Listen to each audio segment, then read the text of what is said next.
মত হচ্ছে এটা আমি লেখক হিসেবে লেখার চেষ্টা করি নাই। আমি সংবাদকর্মী হিসেবেই লেখার চেষ্টা করেছি। আমি সীমান্ত নিয়ে অনেক কাজ করেছি।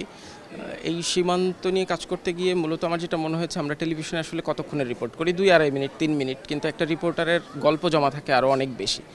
সেই যে গল্পগুলো আমি রিপোর্টে বলতে পারি নাই, সেই গল্পগুলো যেমন স্থান পেয়েছে এবং একটা রিপোর্ট তৈরি করতে গেলে একটা রিপোর্টারের কত রকম প্রতিবন্ধকতার মধ্যে দিয়ে যাইতে হয়, একটা রিপোর্টের পেছনে আরও কতগুলো মানুষ কাজ করে যাদের আমরা কখনোই টেলিভিশনের পর্দায় দেখি না, তাদের গল্পগুলোও আছে।